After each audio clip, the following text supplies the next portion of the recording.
പേരേ ഉള്ളൂ. ബഹളമായി.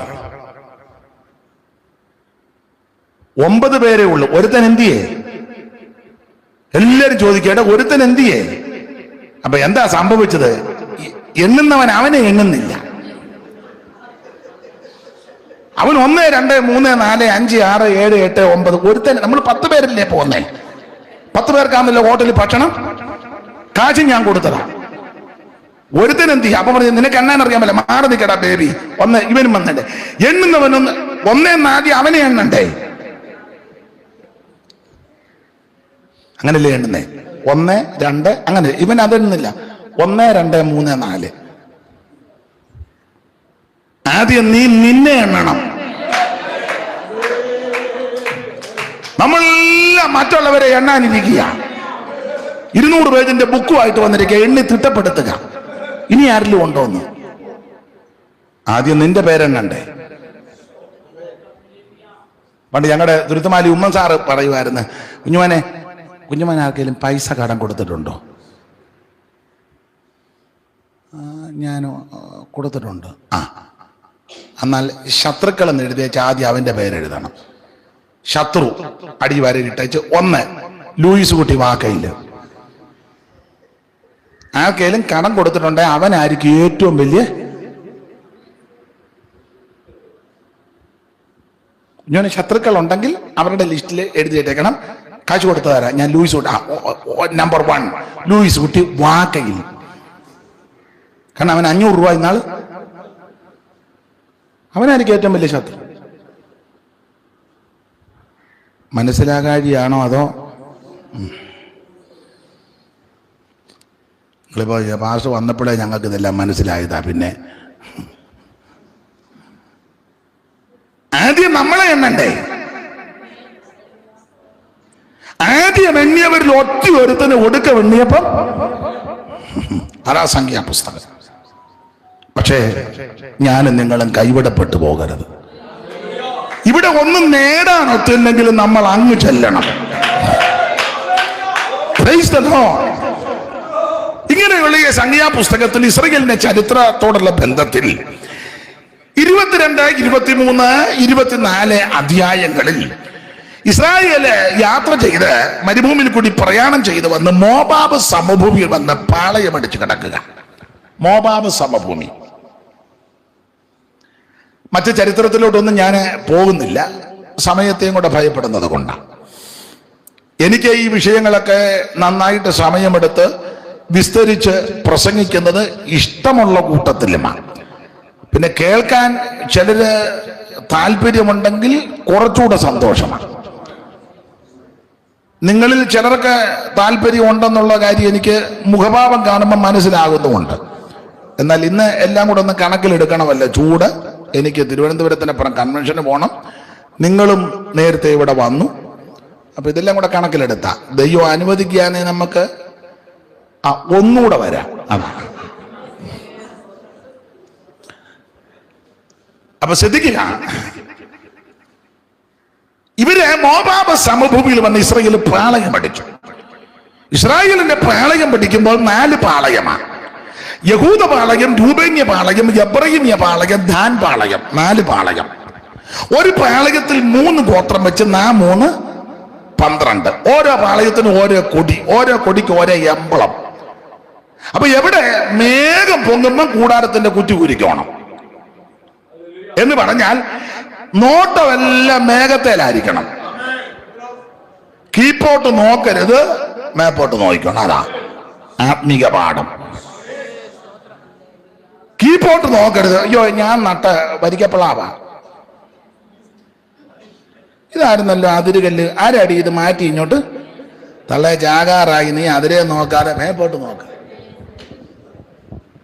മനസ്സിലാകുന്നുണ്ടോ? എന്നും രാവിലെ പോയി ചില അപ്പന്മാരെ അമ്മമാര് എപ്പോ നോക്കിയാൽ അമ്മച്ചി എന്ത് ചെയ്യേ, അമ്മച്ചി ആ കയ്യാലിടിക്കുകയാണ്. അതിന് എപ്പോഴും അതിരല്ല. അതിരെ ചെന്നിച്ച് അവരുടെ റബ്ബറിനകത്ത് പാലുണ്ടോ? ഈ മാട്ടിനെയൊക്കെ എന്നാ ചെയ്യാൻ?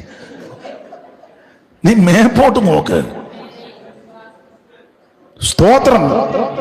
ഉയർത്തിയിടും ഞാൻ എന്റെ കൺകൾ തുണയാരുളും വൻകിരിയിൽ ഉയർത്തിയിടും ഞാൻ എന്റെ കൺകൾ തുണയാരുളും വൻകിരിയിൽ എൻ സഹായം വാനം ഭൂമി അഖിലം വാഴും യഹോവയിൽ എൻ സഹായം വാനം ഭൂമി അഖിലം വാഴും യഹോവയിൽ ഓ ഉയർത്തിയിടും ഞാൻ എന്റെ കൺകൾ തുണയരുളും വൻകിരിയിൽ. ഞാൻ എന്റെ കണ്ണ് പർവ്വതങ്ങളിലേക്ക് ഉയർത്തുന്നു. എനിക്ക് സഹായം എവിടെ നിന്ന് വരും? എന്റെ സഹായം ആകാശത്തെ ഭൂമിയെ ഉണ്ടാക്കിയ യഹോവയിൽ നിന്ന് വരുന്നു. കൺകൾ ഉയരത്തിലേക്ക്, നോട്ടമെല്ലാം മേപ്പോട്ടായിരിക്കും. അപ്പോൾ ഇസ്രായേൽ മക്കൾ നടത്തിപ്പുകാര് എപ്പോഴും മേപ്പോട്ട് മേഘത്തെ നോക്കിക്കോണം. മേഘം പൊങ്ങുമ്പം ഇത് നോക്കുന്ന മുഴുവൻ പ്രസിഡന്റിനെ നോക്കുക. പ്രസിഡന്റ്, കൗൺസിൽ, സെക്രട്ടറി, കൂടുതലും ആൾക്കാർ ട്രഷറയാ നോക്കുന്നത്. നീ ദൈവത്തെ നോക്ക്, ദൈവത്തെ നോക്ക്. ഒരു കുഴപ്പവും നിനക്ക് വരികയില്ല. ട്രഷാർ വന്ന് നോക്കുന്നത് സ്വോത്ര കാഴ്ച പാത്രത്തില്ല. അവൻ കൈയടിക്കത്തില്ല, പാടുകയില്ല. യോഗം തിരുമ്പം പരുന്ത് റാഞ്ചും പോലെ പെട്ടെന്നെടുത്ത് ഇവനും എന്റെ കൂട്ടുകക്ഷിയും കൊണ്ടുണ്ട് നേരെ.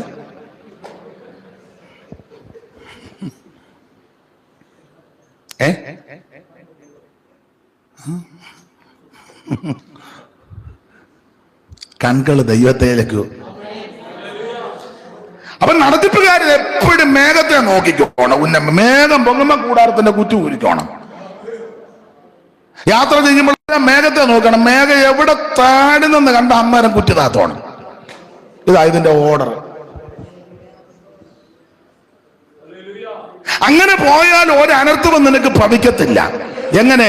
അത്യുന്നതന്റെ മറവിലും സർവശക്തന്റെ നിഴലും കീഴിൽ, ആ മേഘത്തിന്റെ കീഴിൽ നീ പാർത്താൽ ഒരനർത്ഥവും നിനക്ക് ഭവിക്കത്തില്ല. ഒരു ബാധകം നിന്റെ കൂടാരത്തിന് അടുക്കത്തില്ല. പകൽ സൂര്യനെങ്കിലും രാത്രി ചന്ദ്രനെങ്കിലും നിന്നെ ബാധിക്കത്തില്ല. രാത്രിയിലെ ഭയത്തെയും പകൽ പടക്കുന്ന അസ്ത്രത്തെയും ഇരുട്ടിൽ സഞ്ചരിക്കുന്ന മഹാമാരിയും ഉച്ചയ്ക്ക് നശിപ്പിക്കുന്ന സംഹാരത്തെ നിനക്ക് പേടിപ്പാനില്ല. യഹോവ തട്ടാനവണ്ണം നിന്നെ പരിപാലിക്കും. പോരാ, അവൻ നിന്റെ പ്രാണനെ പരിപാലിക്കും. തീർന്നില്ല, യഹോവ നിന്റെ ഗമനത്തെയും ആഗമനത്തെയും ഇന്നു മുതൽ എന്നേക്ക് പരിപാലിക്കും. Praise the Lord. അപ്പൊ നോട്ടമെല്ലാം മേപ്പോട്ടായിരിക്കണം. മേഘം ദൈവസാന്നിധ്യം, സ്തോത്രം, ദൈവസാന്നിധ്യം. അപ്പൊ 4 പാളയം. ഒരു പാളയത്തിൽ 3 ഗോത്രം വെച്ച് ആ 3 12. ഓരോ പാളയത്തിന് ഓരോ കൊടി, ഓരോ കൊടിക്ക് ഓരോ എമ്പളം. അതൊക്കെ സൂക്ഷിച്ചും ശ്രദ്ധിച്ചും നിന്നോണം.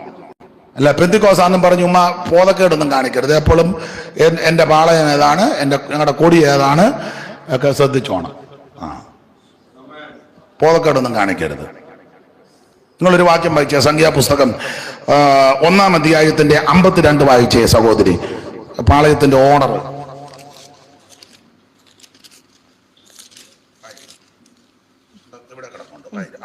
ഇസ്രായേൽ മക്കൾ ഗണഗണമായി ഓരോരുത്തൻ താന്താന്റെ പാളയത്തിലും ഓരോരുത്തൻ താന്താന്റെ കൊടിക്കരികയും ഇങ്ങനെ കൂടാരം അടിക്കണം. അതാ ഓർഡർ. ഇസ്രായേൽ മക്കൾ ഗണം ഗണമായി ഓരോരുത്തൻ, ശ്രദ്ധിച്ചോണം, ഓരോരുത്തൻ താന്താന്റെ പാളയത്തിലും ഓരോരുത്തൻ താന്താന്റെ കൊടിക്കരികിലും പാളയം കൂടാരം അടിച്ചോണം. ചുമ്മാ ഉണർവ് കയറി വേറെ പാളയത്തിൽ ചെന്ന് കയറരുത്. വിക്ടറി എന്നും പറഞ്ഞ് നീ ഉള്ളി ബോധക്കേടൊന്നും കാണിക്കരുത്.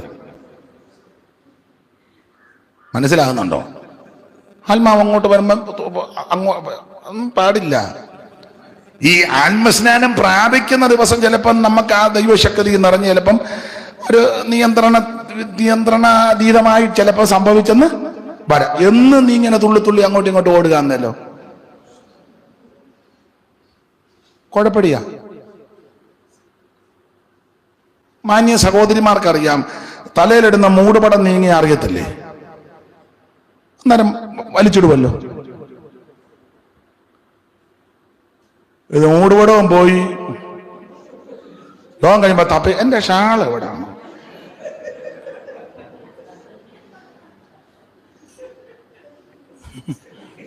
എന്നാ ഭർത്താവ് പറഞ്ഞു, ബാ ഇനി വേറെണ്ണം മേടിക്കാം. 1 മാസം 5 ഷാള്. ആത്മാവിലായതാ. അയാൾ പറയാം, മേല് നീ ഇനി യോഗത്തിന് നീ മിണ്ടാതിരുന്നാ മതി. ഷാള് മേടിച്ചല്ലേ. ഇതിന് ഓർഡർ ഉണ്ടെന്ന്. ഇസ്രായേൽ മക്കൾക്ക് അണങ്കണമായി ഓരോരുത്തൻ താന്താന്റെ പാളയത്തിലും ഓരോരുത്തൻ താന്താന്റെ കൊടിക്കരികിലും ആ പാളയം എന്ന് പറഞ്ഞാൽ സുബോധത്തോടെ വേണം യാത്ര ചെയ്യാൻ, പരിജ്ഞാനത്തോടെ വേണം യാത്ര ചെയ്യാൻ.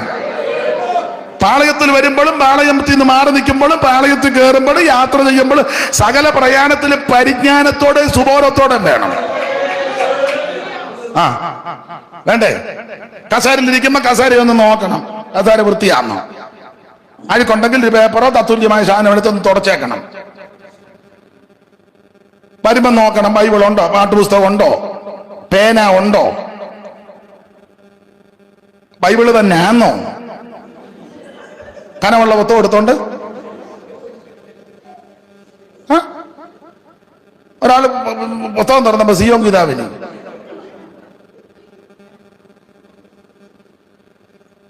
ശ്രദ്ധിക്കണ്ടേ? വേറൊരാൾ പുസ്തകം ഞാൻ പറഞ്ഞ വാക്യം വായിച്ച് അവൻ അന്നാരാ തുറക്കുന്ന വാക്യം നോക്കിയപ്പം എന്നെ നോക്കുക. ഞാൻ ചോദിച്ചു, എന്നാ? ബൈബിൾ അല്ലെന്ന്. എന്റെ കാരണം കിട്ടിയതെടുത്തോണ്ട് പിന്നെ ഞാൻ ചോദിച്ചു, എന്തോ പുറം പോയി നോക്കണം. നോക്കിയപ്പോ എന്നാ, കോട്ടയത്ത് ഡയസിസ് നിന്ന് മേടിച്ചതാ ജ്ഞാനകീർത്തനും ക്രിസ്തീയ കീർത്തനും കൂടെ ഒന്നിച്ചുള്ളത്. അത് ഏതാണ്ട് ബൈബിൾ പോലിച്ചേ. സുബോധം വേണം, പരിജ്ഞാനം വേണം. നീ ഏത് പാളയത്തിലാ അതൊക്കെ അറിഞ്ഞിരിക്കണം. രൂബേന്റെ പാളയത്തിലാണോ, യഹൂദ പാളയത്തിലാണോ, എബ്രഹീം പാളയത്തിലാണോ, ദാൻ പാളയത്തിലാണോ അറിയണം. കൊടിയേതാ, ശമ്പളമേതാ, അതൊക്കെ ശ്രദ്ധിച്ചു നിൽക്കണ്ടേ. ഏത് സഭയിലാ കൂടുന്നത്, ഏതാണെന്നറിയാൻ മേല. 10:30 കൊട്ട് തുടങ്ങും. ആരാ കൊട്ടുന്നത്? അയ്യോ, ഈയിടെ ആണെ നല്ല മുടി വളർത്തി ഒരു ചെറുക്കന, നല്ല അറിഞ്ഞവൻ. അവന്റെ കൊട്ടെന്ന് പറഞ്ഞ ചെറിയ കൊട്ടൊന്നും. ഞങ്ങളുടെ സൂസമ്മ തുള്ളി ഊപ്പാട് വന്ന്, എന്നാലും അവൻ കൊട്ട്.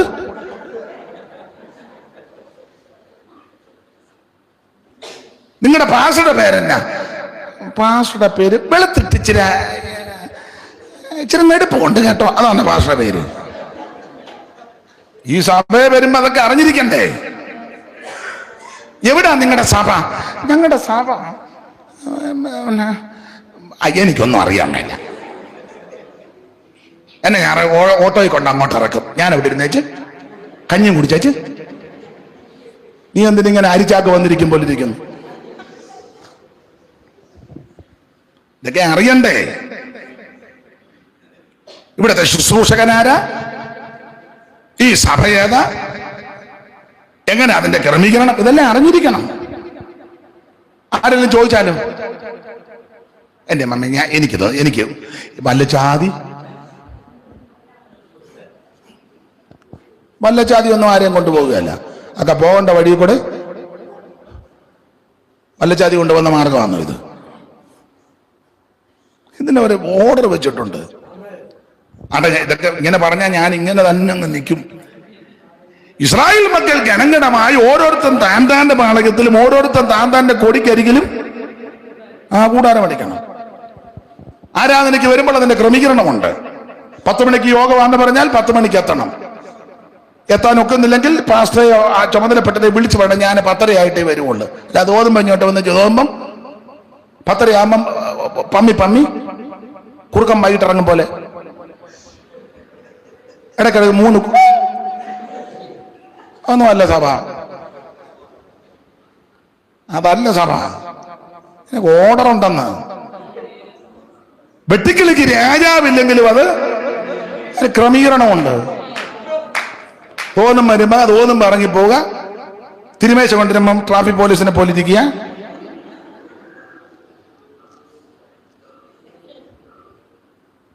അതൊന്നുമല്ല. കൃത്യം ദശാംശം ഇവിടെ കൊണ്ട് കൊടുക്കണം. പുതിയ നിമിത്ത ദശാംശം ലോഹരിയാണ്. ഒരു സഭയോട് ബന്ധപ്പെട്ട് നിൽക്കുമ്പോൾ അതെല്ലാം ചെയ്യണ്ടേ? സഭയുടെ ആത്മീക ഭൗതിക വിഷയങ്ങളിൽ കൂട്ടായ്മ കാണിക്കണം. സഭയിൽ ഒരു ഫംഗ്ഷൻ ഉണ്ടായി, എല്ലാവർക്കും ഭക്ഷണം കൊടുക്കുന്നു. അപ്പൊ എല്ലാവരുടെ സഹോദരിമാരെല്ലാം കൂടെ ചേർന്ന് വേണം. അല്ലാതെ നീ കൊച്ചമ്മ കളിച്ചൊരു കസാര അങ്ങിരിക്കുക, ഒരു കസാര നിറച്ച്. പാവം പിടിച്ച സഹോദരിമാര് വെള്ളം കൊണ്ട് തരുന്നു, അത് കൊണ്ട് തരുന്നു, എല്ലാം കൊണ്ട് ഉപ്പിച്ചിട്ട കുറവല്ലയോ? നീയും കൂടി സഭയെ കൂടുന്നതല്ലേ? അതൊക്കെ ചെയ്യണം, വേണ്ടേ? അല്ല ഞായറാഴ്ച വന്ന് ഇങ്ങനെ ചത്തിട്ടില്ലെന്നും പറഞ്ഞ് കാണിച്ചു പോകുന്നതാണ്. ഇതിനെല്ലാം അതിന്റെ ഓർഡറുണ്ട്. അപ്പൊ പാളയത്തിന്റെ ഇതിന്റെ ക്രമീകരണമുണ്ട്. 4 പാളയമാണ്. അപ്പോൾ ഇസ്രായേൽ മക്കൾ ഗണഗണമായി ഓരോരുത്തൻ താന്താന്റെ പാളയം തെറ്റരുത്, താന്താന്റെ കൊടിക്കരികെ തെറ്റരുത്. അതെ, ഇവരിങ്ങനെ വന്ന് മോവാബ് സമൂഹത്തിൽ വന്ന് പാളയം അടിച്ച് ഇങ്ങനെ കിടക്കുക. അപ്പോൾ ആ നാട്ടിലെ രാജാവാകുന്ന ബാരാക്ക് ഇത് കണ്ട് ഈ പാളയവും പാർപ്പിടവും പോക്കും മരവും എല്ലാം കണ്ട് ഇവൻ അകവാള് വെട്ടിപ്പോയി. ഇവൻ അകവാള് വെട്ടി. ദൈവമക്കളൊന്ന് ഓർഡറിലൊന്ന് പോയ അന്നേരം തന്നെ ചിലതിന്റെ അകവാള് വെട്ടും. ഞാൻ എപ്പോഴും സഭയിലും പറയും, എല്ലായിടത്തും പറയും, ഡിസിപ്ലിൻ ഉണ്ടായിരിക്കണം. അത് വീടാന്നേലും സഭയാന്നേലും ജോലി സ്ഥലത്താന്നേലും വേണ്ടേ? ഞായറാഴ്ചത്തെ ആരാധനയ്ക്ക് ശനിയാഴ്ച വസ്ത്രം എല്ലാം റെഡിയാക്കി വെക്കണം, ഓർഡർ ഉണ്ടായിരിക്കണം. പഴയ കാലമല്ല, ഇപ്പൊ എന്തെല്ലാം സാധ്യതകളുണ്ട്. കറണ്ടിന്റെ പൊട്ടി പണ്ടാന്ന് ചിരട്ട ഇട്ട് കത്തിച്ച് അതിനകത്തിട്ട് കരിയൊക്കെ പറ്റാതെ എന്ത് ബത്തപ്പാടാ അല്ലേ?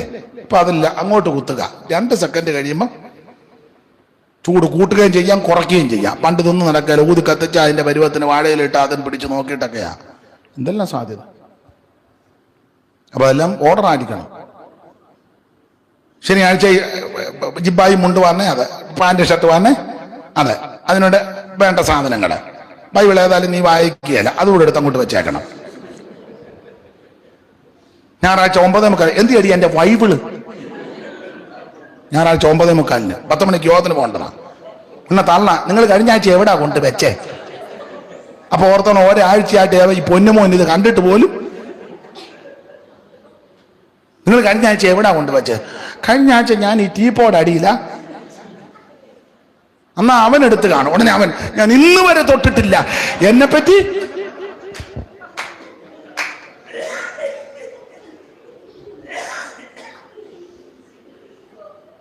ആട്ടെ, ഞാൻ അധികം വിവരിക്കുന്നില്ല. ഓർഡർ ഉണ്ടായിരിക്കണം.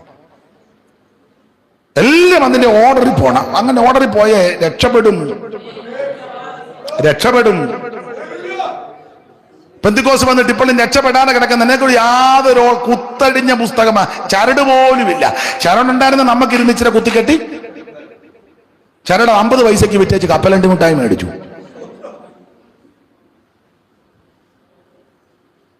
ഓർഡർ ഉണ്ടായിരിക്കണം. ആത്മീകത്തിൽ ഇതൊക്കെ അത്യാവശ്യമാണ്. ലോകത്തിലുള്ള എല്ലാവരെക്കാളും നീറ്റായിട്ട് ഓർഡറായിട്ട് പോകുന്നത് നമ്മളാണ്.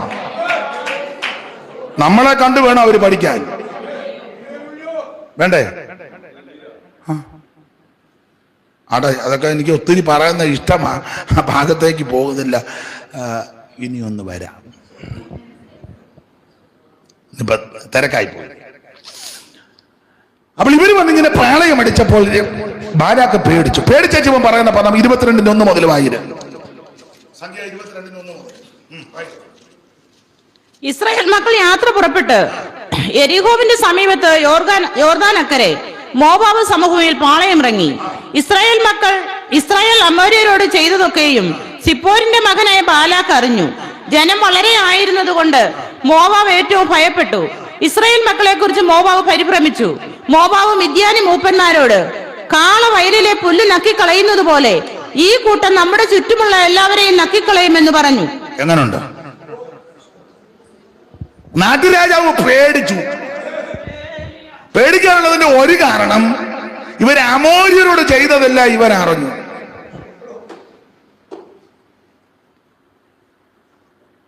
രണ്ട്, ഇവ പേടിച്ചു പറയാ, അയ്യോ കാള വയലിലെ പുല്ല് നക്കി കളയുന്നത് പോലെ ഈ കൂട്ടം നമ്മളെ. അപ്പോൾ അവര് കൂടിയാലോചിച്ച് എങ്ങനെ നമുക്ക് രക്ഷപ്പെടുന്നേ പറഞ്ഞു. നേരിട്ട് ചെന്നാലൊന്നും രക്ഷപ്പെടുകയല്ല, ഒതുക്കാനൊക്കത്തില്ലെന്ന് പറഞ്ഞു. ചോദിച്ചു പോംവഴി എന്നാ? പോംവഴി ഒറ്റ പോംവഴി ഒരുത്തം ബുദ്ധി പറഞ്ഞു കൊടുത്തു. ഒറ്റ പോംവഴിയുള്ളൂ. ഇവിടെ അടുത്തൊരു പ്രവാചകനുണ്ട് നമ്മുടെ ബിലയാം, അയാളെ നമുക്ക് വിളിക്കണം. അതിന് ഇവരെ പ്രവചനം കേൾപ്പിക്കാൻ. അങ്ങനല്ല, പുള്ളി പ്രത്യേക പ്രവാചകനാ. അതിന് അയാൾ അറം പറ്റുന്ന പിരാകുമെന്ന് പറഞ്ഞു. അയാൾ പിരാഗിയായി ഇരിപ്പതാണ്. അയാൾ വായിന്ന് നല്ലതൊന്നും മുഴുവൻ അലപ്പും പിരാക്കുക, അത് ഇരിപ്പതുമാണ്. ചുരുക്കി പറഞ്ഞാൽ നമുക്ക് ഇവനെ എല്ലാം പിരാഗി കൊല്ലണം. ഉടനെ ബിലിയാമിന് ആളെ വിട്ടു.